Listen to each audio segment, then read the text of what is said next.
Fred telah menikah selama 30 tahun dengan istrinya Patricia.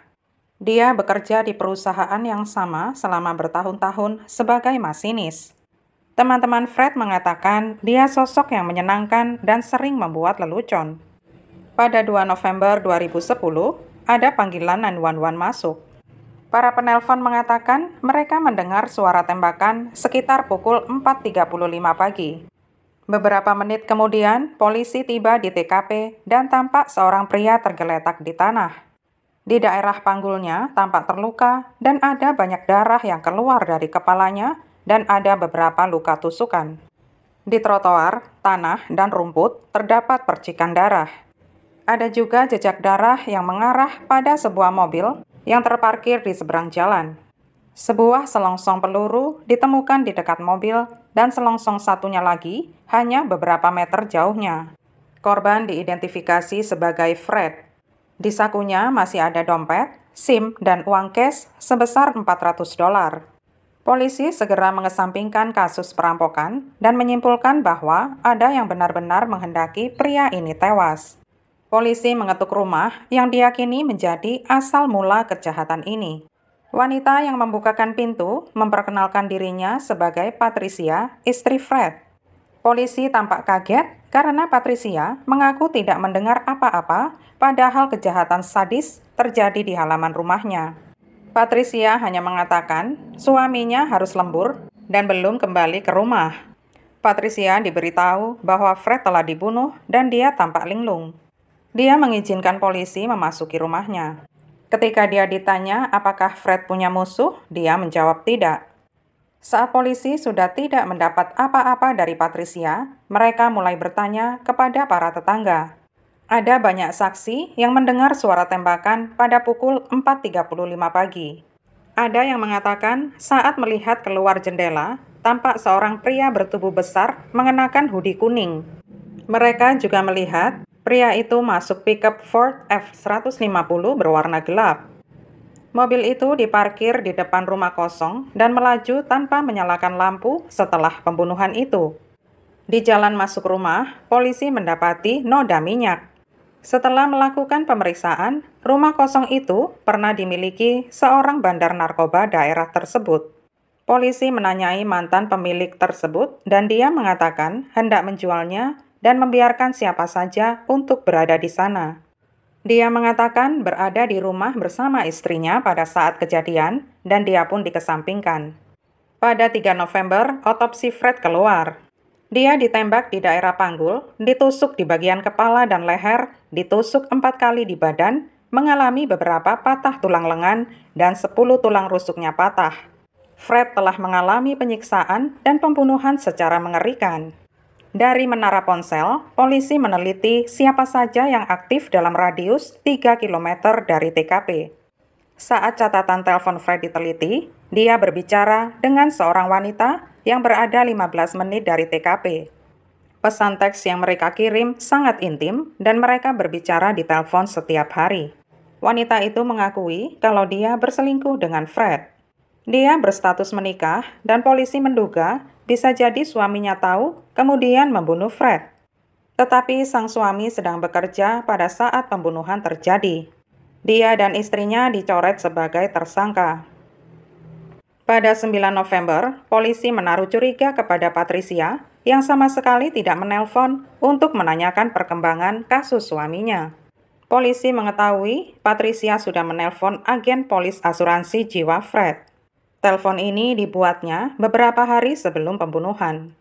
Dalam catatan telepon Patricia, diketahui dia menelpon seseorang yang tinggal di kota lain. Ternyata, Patricia memiliki kehidupan rahasia di sana. Dia memiliki izin usaha transportasi, pacar, dan pernah menyewa apartemen di sana. Pada 1 Desember, Patricia ditanyai lagi, dan kali ini dia mengatakan tahu kalau Fred berselingkuh. Patricia mendapati SMS di ponsel Fred dan langsung menelpon wanita itu. Ketika Patricia dihadapkan pada perselingkuhannya sendiri, dia pun mengakuinya. Menurut Patricia, Fred hanya fokus pada wanita lain dan pesta. Patricia ditanya kenapa tidak menyinggung kota lain itu, apakah karena dia takut bermasalah karenanya. Patricia hanya mengatakan tidak ada kaitan dan masalah di kota lain itu. Polisi benar-benar tidak mendapat apa-apa dari Patricia, maka interview itu pun dihentikan. Pada tanggal 2 Desember, polisi mendatangi pacar Patricia yang ada di kota lain. Tetapi kemudian dia dibebaskan sebagai tersangka. Polisi kembali meneliti catatan telepon Patricia dan mendapati kalau dia berkomunikasi dengan orang lain lagi. Dia adalah kakak Patricia yang bernama James. James dan Patricia memang dekat dan James selalu melindunginya. James tinggal di Wisconsin, tetapi catatan telepon menempatkannya di TKP pada akhir pekan pembunuhan terjadi. James tidak memiliki riwayat kriminal, tetapi dalam foto SIM dia mengenakan hoodie kuning. James juga mengendarai Ford F-150 berwarna gelap.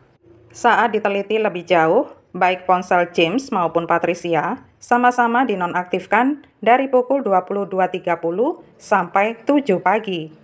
Padahal biasanya keduanya aktif berkomunikasi di pagi hari dan bahkan hampir setiap hari. Pada 3 Desember 2010, James didudukkan di kantor polisi.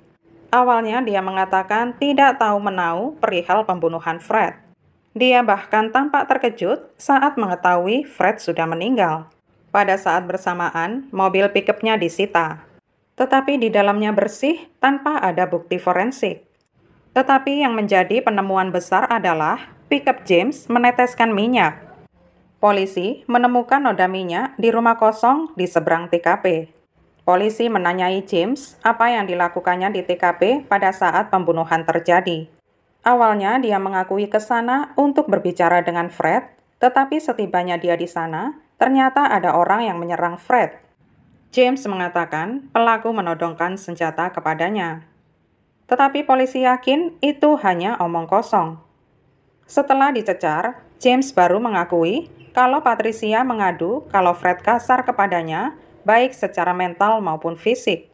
James mengakui Patricia memintanya beberapa kali supaya menghabisi Fred. James sendiri pasti bersedia melakukan apa saja demi adiknya. James mengaku dia dan Patricia kompak mematikan ponsel pada malam sebelum pembunuhan.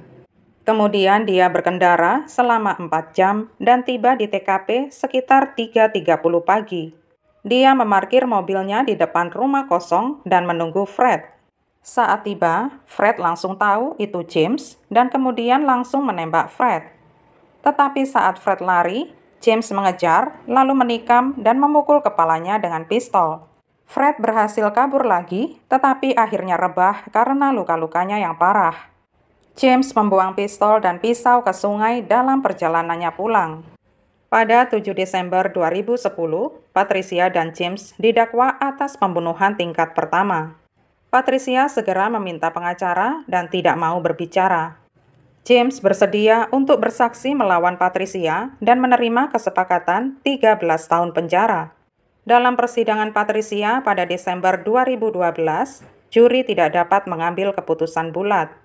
Akhirnya berujung pada pembatalan sidang. Tuduhan atas Patricia diturunkan menjadi pembunuhan akibat kelalaian dan dia dijatuhi hukuman 8 tahun penjara. James meninggal di dalam penjara pada 2018 dan Patricia dibebaskan sejak itu.